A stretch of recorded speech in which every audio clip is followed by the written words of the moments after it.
We're back to you on Global Business Report.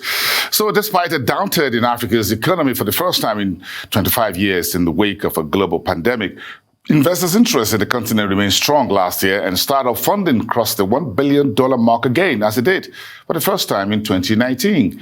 Investors poured at least $1.3 billion of venture capital, including undisclosed rounds, into African startups, with around $1.07 billion of these deals publicly disclosed, a 14.4% decline from the $1.25 billion deals announced in 2019, says a new report from Britta Bridges.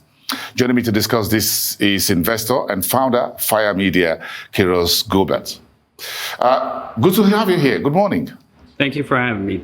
Let's look at these investors spending at least $1.3 billion of venture capital, private equity into African startups last year in spite of the global pandemic. What sectors enjoyed the most of these investments and why?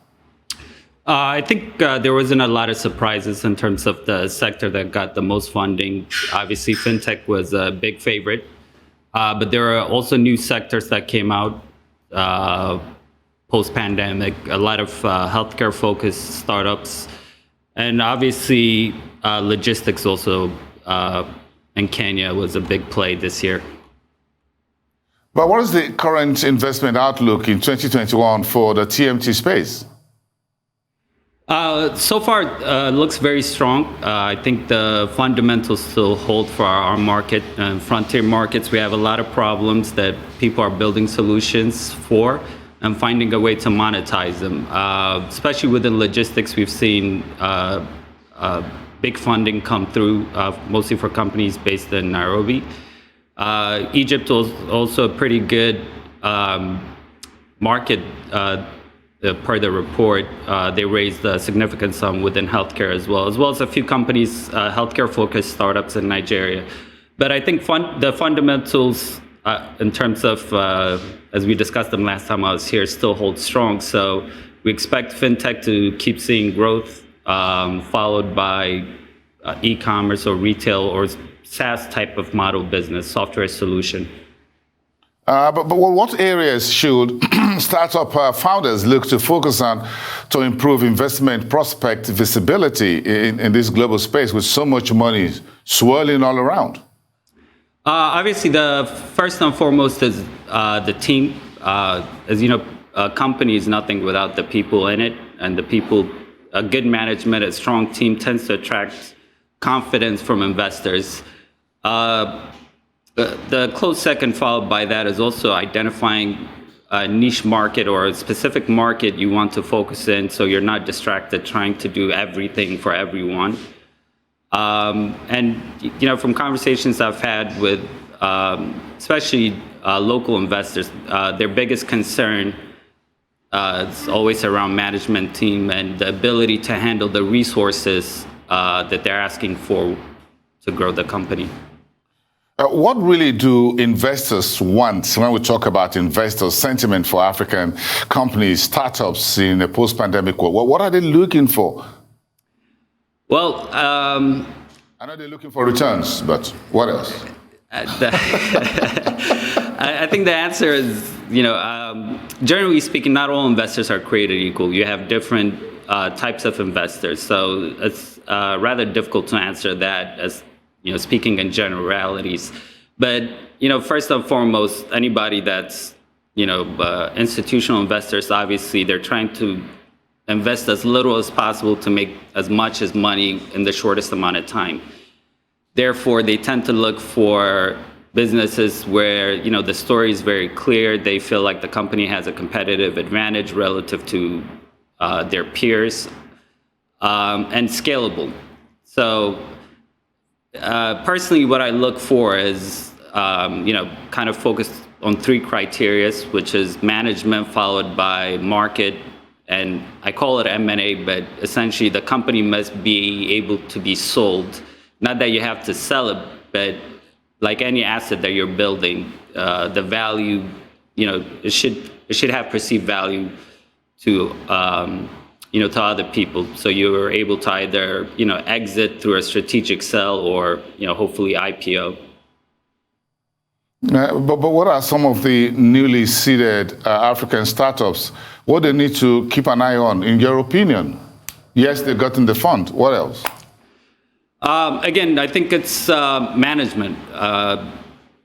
Personally, and from conversations I've had, that's a big concern. It's very different. We've had a lot of pre-seed seed investments come into the market.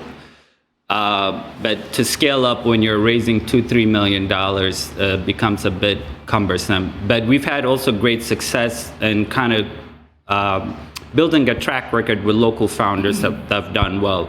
In fact, the big reason you've seen a spike in the funding is a lot of the companies are seeded or founded by second or third time founders, which now tends to increase. Usually you might see $1 million for seed, and that would be very impressive for our market. But now companies are raising up to $2-3 million for seed investment, and there are a lot of companies being seeded by second or third time or serial entrepreneurs. So that tended to make the ticket bigger. The other concern, obviously, is when you get to the later stages, Paystack is a great model. As you know, I think they raised about 11 million. We're able to sell at 200 million. So you can imagine that's the kind of story that will attract more investors in terms of the return, the brand they've built and the execution. So when you look at business navigation and operational knowledge gap, which has often been a sore point for fledgling startup founders, what role are investors playing in this regard? Are they able to help? So I focus on a lot of seed and early stage companies while they're still an idea. And that's one of the value propositions of working with me. I see it as a partnership. More than money, what I try to bring is the experience from building past ventures. And a lot of the disciplined investors in this market, that's some of the value they bring as well. So money is a commodity in a way, but the best investors tend to open up access, also support the team in hiring more experienced talent to kind of complement the founders. So the founders might have great idea, they've built a company to a certain level, but running an organization obviously requires an experience. Are Africa-focused investment vehicles de-risking their interests for the long term? I'm sorry, can you say that again? Yeah, there are a whole lot of risks you need to walk through within the Africa environment. So how are investors de-risking these, using the investment vehicles to make sure that they mitigate, or at least minimize, if they can't mitigate or totally eviscerate these risks? So if you bifurcate the risk, right, there's a lot of risk built into frontier markets. And the best way, I think, what I look for, and at least from the people I talk to, it's people. So local founders, especially those who have been able to build a business, they've been able to understand the market risk, the potential regulatory risk, government risk, just even risk from dealing with different types of client. So the best way, I've managed it, and I think a lot of institutional guys have been able to manage it, is finding the right people. Risk is, is a potential problem, and for those of us who focus on a particular market, you tend to learn from experience and tend to do better navigating those risks.